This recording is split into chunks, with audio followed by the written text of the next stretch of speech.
Hey everybody, Ray Pastor, and today I'm going to be talking about my first rental property that I acquired, how I acquired it, how much it was, and how I'm doing 7 years later. All right, so I had to move in 2010 for work, and we knew we didn't know the area we were moving to. So rather than just renting for a year and figuring out where we wanted to live, I thought it would be a really good idea to purchase a starter home and live in it for anywhere from 2 to 4 years and maybe up to 5 years. And then when we moved out, have our first rental house. So, the advantage, so first of all, I'm going to tell you the advantage of moving into buying a property that you're going to rent out and making it your primary residence at first is that A, you can get away with putting less money down, and B, you can get away with a better interest rate. So there are lots of advantages to moving in and doing that. So that was kind of my plan. And, I hadn't had rental properties in the past. So I just had this plan in the back of my mind. And I was just praying that it was going to work out.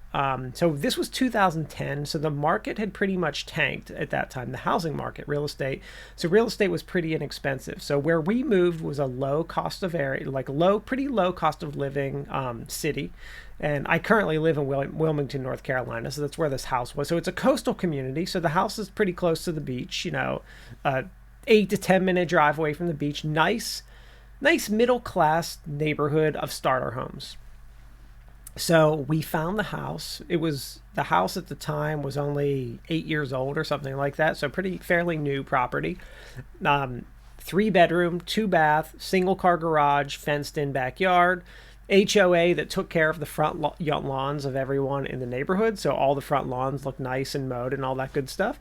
And we were able to purchase the house. So we found the house. We had to look around, do all that real estate stuff to find something. Once we found a property we liked, my salary would well cover the amount that I was going to spend on this property. Because remember, the idea here was to make this a starter property. I was going to buy this property and use it as a rental. So, after I lived in it for a while. At the time, we had no kids. My wife was pregnant. So 3 bedroom, 2 bath was perfect for us. We didn't need anything else. So we were able to purchase the property. So that the purchase price was 150, which is, I realized that's like super inexpensive for a nice, pretty new 3 bedroom, 2 bath house in a nice middle class neighborhood. Yes, it is. It's super inexpensive. Again, this is a low cost. It was a very low cost of living area. It's not necessarily anymore. But anyway, I was able to purchase the property for 150. I was able to put 10% down. So that means I put $15,000 down on this property. That also meant I had to pay PMI. For those not familiar with PMI, so basically when you buy a property, first of all, you have your mortgage. Your mortgage usually consists of the amount you're paying to the bank, and then an escrow account, which is like your insurance and taxes that so basically you pay the bank one lump sum, and then they pay your insurance and taxes for you. So you get a mortgage. All right. So in addition to the mortgage, if you don't put 20% down, you generally have something called PMI, which is mortgage insurance. And basically it's the bank taking a chance on you that you're not just going to stop. So they stop payments because you don't have a lot invested in this property. So you don't kind of run away from paying. So they charge you mortgage interest, which I believe in my case was somewhere around $50 per month, maybe $45 per month at the time. It wasn't too expensive, but it's still $50 a month. So we bought the house for 150. We put $15,000 down. And I believe my mortgage payment, I can't remember what my exact interest rate was. It was somewhere between 4.5 and 5%, which is what it was at the time. I can't remember exactly what it was. I got a 30-year fixed term loan, which basically means my insurance, which means that my mortgage is not going to increase over time. The amount that I'm paying the bank is the same. Now my taxes and insurance costs will go up a little bit, but my actual housing price isn't going to go up. I'm not a big fan of points and stuff like that. I like fixed terms loans so that I kind of know what to expect as far as payments go. So my payments were around at the time $900 per month, and mostly that was because of that mortgage insurance. All right, so I have a $900 a month payment, and I'm living in a house that I bought for $150. Over the next 3 years, we ended up actually having another kid, and when we had kid number two, the house was too small. I did want to live in the house another 2 years. I wanted to make it 5 years before purchasing something else, but we had no choice. We had to buy another house. So in that 3 year period, the value of my house actually decreased. It went down from 150 to they were selling between 130 and 135. So had I sold my house at that time, which was never the plan, but had I sold, I would have lost $20,000 from the sale price. I would have lost my entire down payment, and every single thing that I put into the house would have just been gone, basically. I would have had no profit from the house. So our plan was always to rent. So me purchasing my next house. So first of all, let me tell you, when we decided we needed a new house, my next house, same strategy. I bought a little bigger house, but same kind of idea, knowing that this was gonna be a rental at some point. I'm in the process of actually turning that into a rental now. But anyway, we did buy a house. So the plan was to rent this house out. I didn't need to actually do anything to the house since it was fairly new. It was in good condition. I didn't need to do anything to get it ready to rent, other than I had to clear it out. We hired professional cleaners to come in and make it look really nice and clean everything. I don't recall that I had to do any repairs at that time. Maybe something small here and there, like replace toilet seats or something, just to make it look a little nicer, but we didn't really have to do anything. I was able to rent the house out for $1,100, and I had at that time about paid the PMI off, so PMI was gone. So my mortgage payment was around $850, maybe even cheaper than that, maybe even $830. I had an HOA fee of somewhere between $30 and $50 a month. I can't recall exactly what it was. I was making I was going to profit just over $200 a month. So if we look at that, $200, well, let's just say, it was a little over 200. It's probably like $220 a month, but let's just say it was 200. That is $2,400 a year in profit that I would make off of the rental house, which seems to some people, if you're an experienced renter, you're probably like, that's not really that much, and it's not. To someone that's brand new, you're probably like, whoa, that's a lot of money. But let's talk about considerations. So I was going to make $2,400 a year off the property, plus someone was going to be paying off my mortgage, plus I was going to get equity. So as the house increased in value, I would get that back. So let's talk about where we are and kind of how this experience went, because that's kind of the whole entire situation. So the house has now been rented for 7 years. I've had 2 sets of renters in there. The first set of renters, actually, they were great, and then kind of towards the end were not. They didn't pay the last month or two. I was trying to collect rent, and then they moved out. So I lost 2 or 3 months of rent in that time, and when they left, the whole house needed to be painted. There were a few holes in the wall, so I had to do a couple repairs like that. So I think I had to pay someone to come in and paint. And that was it. I was ready to rent it out again. I was able to rent it out again for $1,100, because that was the rent at the time, and the house really hadn't increased in value. This was pretty soon. The first guys were only in there about a year. So I've had the next renters in there for probably about 5.5, 6 years at this point from now. So let's talk about kind of what's happened, how the houses went, and have I been making money and all that stuff. So I've had the house rented now for 7 years. That means I've made roughly $14,000. It's actually less than that over the last 2 years. I'll explain why. But so I've made roughly $14,000. I had an AC go out, so that was a $6,000 bill that I had to pay. So it sounds great, like you're making $2,000 a year. You're like, yeah, I'm making $2,000 a year, but you have to remember, when the AC goes out and I had a $6,000 bill, that was me. I had to pay that. Every year something happens, like dishwasher breaks, leak in a faucet, something happens like that. I got to call a repair guy. I'm the one who has to pay for that. If my renters decide not to pay and just leave, guess who's stuck with the mortgage with no money coming in? Me. So there's a big risk involved. So that $2,000 really isn't that much money, but it is something.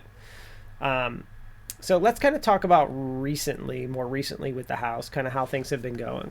So things have been going really smooth, actually. And, you know, a couple things have changed in the last 2 years, year and a half, 2 years. So first of all, Hurricane Florence hit, and fortunately there was no damage to the house, but I realized at the house, the water was pretty close to the house. I got lucky, and I hadn't had flood insurance because that house is 30 some feet above sea level. It's on the other side of the highway where we don't have to really worry about storm surge from even a category 5.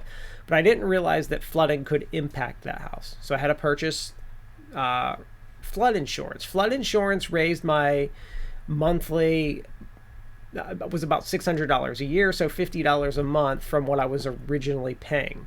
My plan was to increase rent of my renters to that much, but unfortunately, COVID hit. And when COVID hit, I decided that, last year, I decided that I wanted to count my blessings that I had good renters, and I didn't want to increase their rent during COVID, which I thought would be a terrible idea to cover that. So right now I'm kind of eating that money. It's just cutting into what I'm making off the house, which is fine. I'm still making money. It's just not as much as I would have liked. And I've been, happy that I've had good renters, so I haven't been increasing rent annually on them, but I think that's a good lesson learned. I think from now on, like when I rent this house, there's going to be a 1% or even 2% increase per year in the lease. And it was I believe, I don't remember exactly what my old lease said. It turned into month to month, and I can kind of increase it as I need to, but they've been good renters. So when you have good renters, you don't want to increase rent because I know that they would have problems paying the new amount of rent. So let's talk about the property in general. So what did I tell you? So first of all, when I moved out of that property, it had decreased in value. It would have sold for around 130, 135. I just got the Zestimate for the property today, 237. So in the last 7 years, the equity on the property has increased $100,000. So if I were to sell the property today, I would claim that $100,000. Remember, I paid $150 for this. I put $15,000 down. So, you want to figure it out. I put $15,000 down. I get $2,000 back a year. That's over 10% that I'm getting returned to me, probably closer to 10% when you figure in a repair here and there. And I had the big AC repair, so it's probably even lower than that. It's probably more like about what you would get in the stock market, that's 7%. But in addition to that, I've gained $100,000 in equity in the last 7 years. $100,000 in equity. Plus, my renters pay the mortgage. So even if I make zero, remember, the renters pay the mortgage, so a little bit of money goes off what I owe the bank each year. So 7 years worth of payments. I don't know the exact figures for you, but I think that my renters have between the two sets of renters have paid around $25,000 off of my mortgage in the last 7 years, which isn't a lot, but it actually is because that's recouped in equity when I actually sell the house. In addition to that, when I do taxes each year, I get to take an appreciation amount, but that actually is not, that amount that you get to take in taxes each year for the house actually isn't that great because you do have to pay that back when you sell the house, so off profits, so it's not that great. But when you think about it, so first of all, was the house worth renting out? I've only had to change renters one time. I am making money, even though it's only a little bit of cash in my pocket right now. But the house has gained $100,000 in equity if I were to sell it right now. The mortgage has been paid off $25,000 more dollars.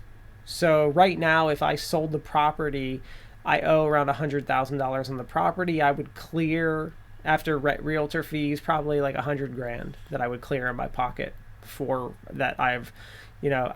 So I'd get my $15,000 back. I'd get $85,000 in cash, and so it has been worth it in that way. In addition to that, so here's the kicker where I am. So as I said, my renters are only paying $1,100 a month right now to rent the place. And even 2 years after they were renting, that was still pretty on the higher end of what rent was in my area. So I couldn't increase their rent right away or anything like that. And slowly rent's been going up to like 1,200, 1,250. We were getting a little higher, and I was like, okay, I need to raise the rent for my renters.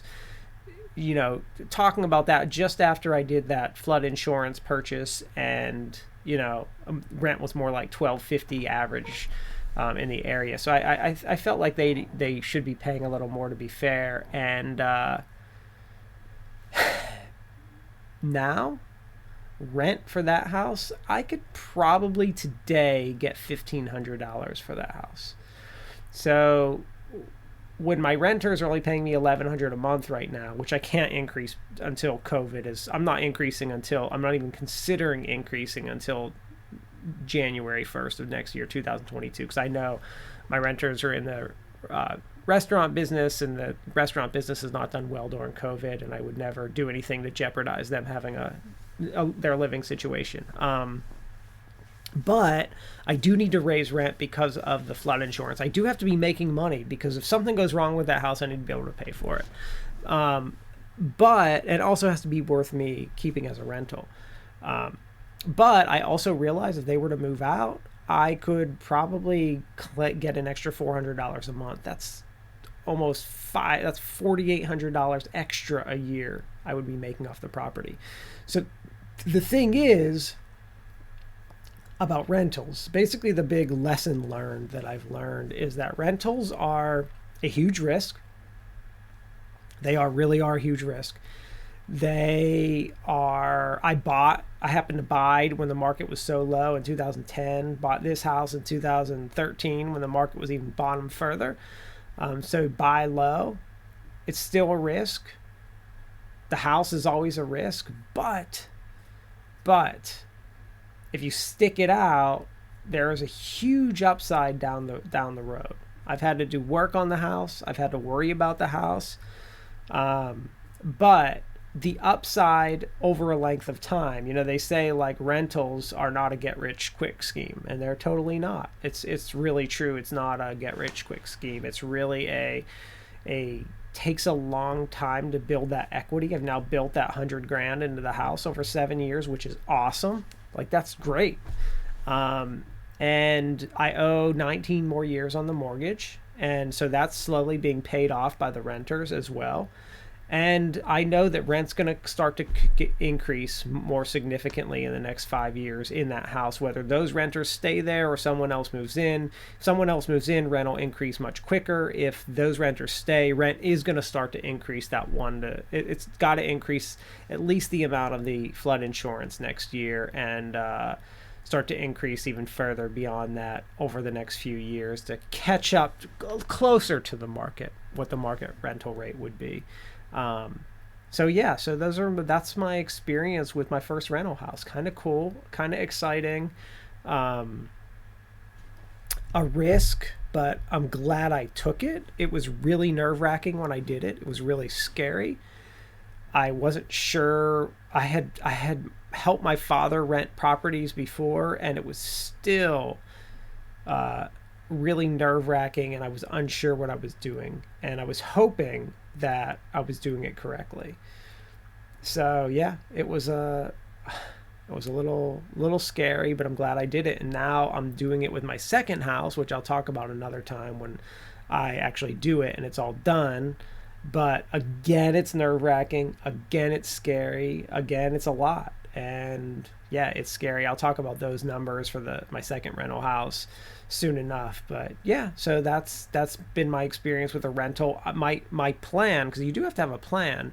My plan is I don't plan on selling these houses unless forced to. My plan is to keep these, have them paid off when I retire, and they will be part of my retirement income, and eventually pass along the rental properties to my children. That's kind of the plan. My plan is never to sell these. So yeah, that's my long-term plan with these, and I'd like to even acquire more, but I'm happy with two. Two's a good number for me. I think that maybe three or four would suit me a little better in retirement, so I'll work on that. But for now, I'm focusing on this second one, getting it done, getting into my new house. So yeah, that's where I am. I hope you enjoyed. I hope you learned something. If you have any questions, as always, let me know. See ya.